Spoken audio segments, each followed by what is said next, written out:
لبيك اللهم لبيك لبيك لا شريك لك لبيك بسم اللہ الرحمن الرحیم اللہم صلی وسلم وبارک علی سیدنا و مولانا محمد وعلی آلہ و اصحابہ وبارک وسلم قرۃ عینی بک یا رسول اللہ.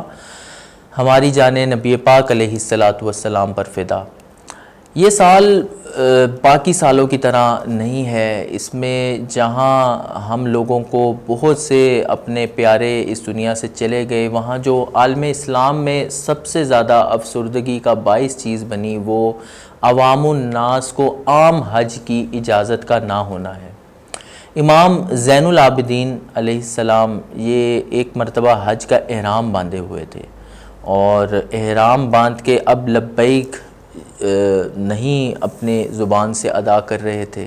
تو لوگوں نے عرض کیا حضور آپ لبیک نہیں پڑھ رہے. تو انہوں نے آگے سے جواباً ارشاد فرمایا کہ میں نے تو سنا ہے کہ لبیک کی جو ہم بولتے ہیں اس کی اصل وجہ یہ ہے کہ قیامت والے دن جب اللہ بندوں کو ندا دے گا تو اس کے جواب میں لوگ جواباً کہیں گے لبیک اللہم لبیک. تو اللہ تبارک و تعالیٰ کو جس کی لبیک پسند نہیں آئے گی اس کو رب فرمائے گا لا لبیک، اور اس کے لیے پھر مغفرت نہیں ہوگی. یہ بیان کرتے جاتے ہیں اور رب تعالیٰ کے خوف سے اور رب تعالیٰ کی محبت کے اندر بے ہوش ہو جاتے ہیں. اصل میں ان کا یہ بتانا یہ ہم لوگوں کے لیے تعلیم تھا، ورنہ جنت کے سردار کے بیٹے ہوں اور ایسے مقبول امام کے مقبول بیٹے ہوں جن کے لیے آتا ہے کہ اس امت کے اندر جنہوں نے سب سے زیادہ آنسو بہائے ہیں وہ دو شخصیات ہیں، ایک سیدہ فاطمہ طیبہ طاہرہ سلام اللہ علیہ اور ایک امام زین العابدین. تو ان دو ہستیوں کے بارے میں آتا ہے کہ جنہوں نے سب سے زیادہ اس امت کے اندر جو نبی پاک علیہ السلام کی امت ہے اس میں سب سے زیادہ آنسو بہائے ہیں. اور نام زین العابدین، عابدین یعنی عبادت گزاروں کی زینت، ایسی عبادت کی کہ عبادت گزاروں کی بھی زینت ہے، تو ان کا نام پڑ گیا. تو یہ ہماری تعلیم کے لیے تھا. ہمیں سوچنا چاہیے، حدیث پاک میں بلکہ یہاں تک آتا ہے کہ جس کو اللہ تعالیٰ نے استطاعت عطا کی اور وہ باوجود استطاعت کے حج پہ نہیں جاتا اور مر گیا تو وہ چاہے یہودی مرے نصرانی مرے، یعنی وہ یہودی مرا یا نصرانی مرا، اس قدر وعید ہے. تو ہمیں جب موقع میسر آئے تو فوراً حج اور عمرہ کرنا چاہیے. ہم لوگ بیٹھے رہتے ہیں، پریشان ہوتے ہیں کہ پتہ نہیں مال کہاں سے آئے گا، یہ کیا ہوگا وہ کیا ہوگا، اور جاتے بھی ہیں تو دکھلاوا. حالانکہ احرام کی جو دو سفید چادریں ہیں وہ کفن کی یاد دلانے کے لیے کافی ہے، لیکن ہمیں عمرہ یا حج پہ بھی جانا ہے تو وہاں پہ بھی دکھلاوا. تو اللہ تبارک و تعالیٰ کو ایسی چیزیں عمرہ یا حج کے لیے پسند نہیں ہیں. اس کی میں آپ کو دلیل دیتا ہوں، جو میں نے بات کی ہے اس کا دعویٰ بھی میں آپ کو دائر کرتا ہوں.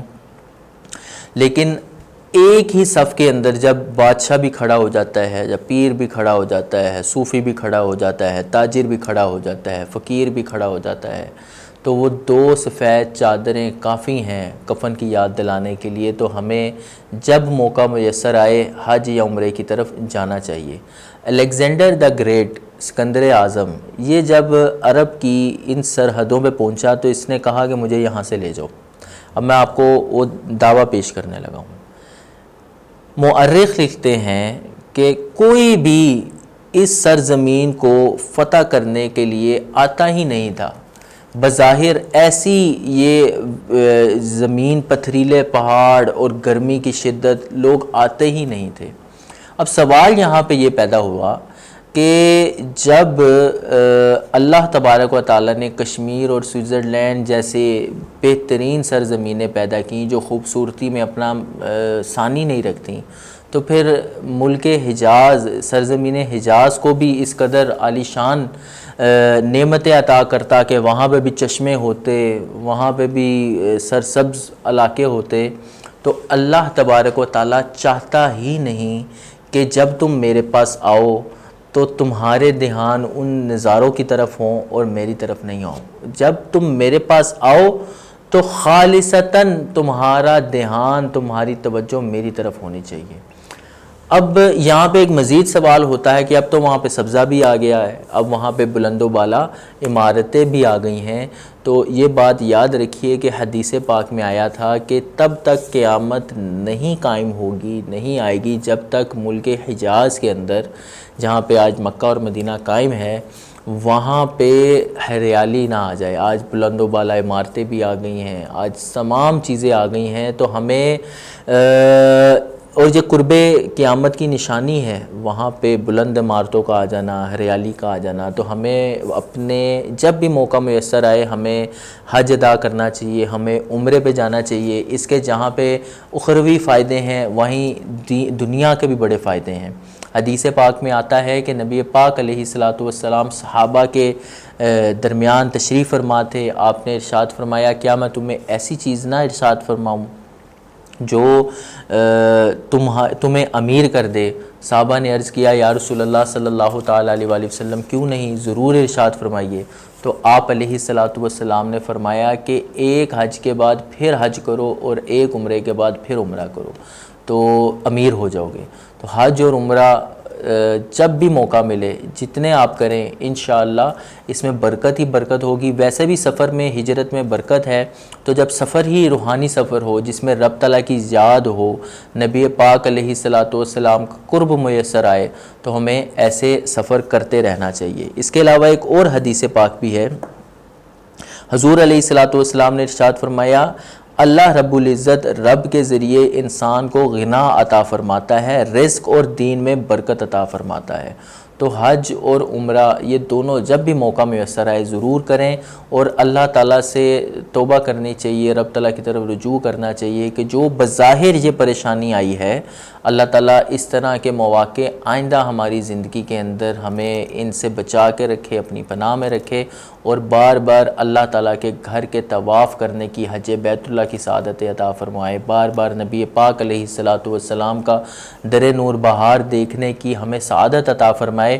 تو آج ہم اپنے موضوع سے ہٹ کے حج کے حوالے سے ہم نے ذکر کیا، اور چونکہ اس کے اوپر ایک سعودیہ کی جو خبر آئی تھی تو میں نے چاہا کہ ہم آج تھوڑا سا حج کے بارے میں نہ کرنے کی وعیدیں، اور جو ہم نہیں جاتے اس کے اوپر بھی ہمیں سوچنا چاہیے کہ جائیں، اور وہاں اگر چلے جاتے ہیں تو کس طرح ٹائم گزارنا چاہیے، اور جانے کی برکتیں کیا ہیں، انسان کے لیے امیری ہے، برکت ہے۔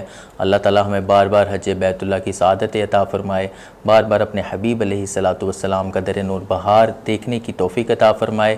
السلام علیکم ورحمۃ اللہ۔ لبيك اللهم لبيك لبيك لا شريك